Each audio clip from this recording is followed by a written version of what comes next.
ഒരാൾക്കൊരു സർപ്രൈസ് കൊടുക്കാൻ പോവാണേ. നമ്മുടെ ഒരു കുഞ്ഞു സബ്സ്ക്രൈബർക്ക് ബർത്ത്ഡേ വരാൻ പോവാ. ഒരു പട്ടുപാവാട ഗിഫ്റ്റ് ആയിട്ട് കൊടുക്കാന്നാട്ടോ വിചാരിക്കുന്നത്.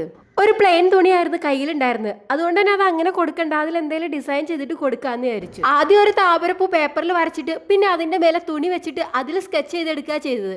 കാണുന്ന പോലെ അല്ലാട്ടോ, ഇതിങ്ങനെ തുണിയിൽ വരച്ചെടുക്കാൻ നല്ല ബുദ്ധിമുട്ടുണ്ടായിരുന്നു. ഇതിന്റെ ബോർഡറിൽ ഇങ്ങനെ ഫുള്ളായിട്ട് കൊടുക്കാനാട്ടോ ഉദ്ദേശിച്ചത്. അങ്ങനെ അതെ ഒരു വിധത്തിൽ ചിത്രം വരച്ചെടുത്തിട്ടുണ്ട്.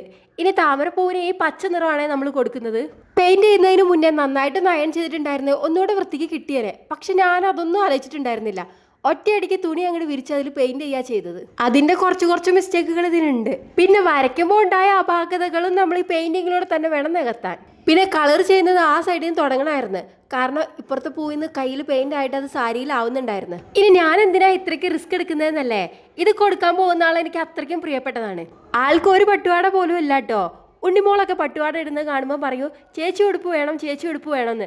അതുകൊണ്ട് ആ പട്ടുപാട തന്നെ കൊടുക്കാമെന്ന് ഞാൻ വിചാരിച്ചത്. പെയിന്റിംഗ് എല്ലാം ഇവിടെ സെറ്റ് ആയിട്ടുണ്ട്. ഇനി ഇത് പട്ടുപാവട ആക്കിയിട്ട് ആളെയും കൂട്ടിയിട്ട് ഞാൻ അടുത്തൊരു വീഡിയോയിൽ വരാം.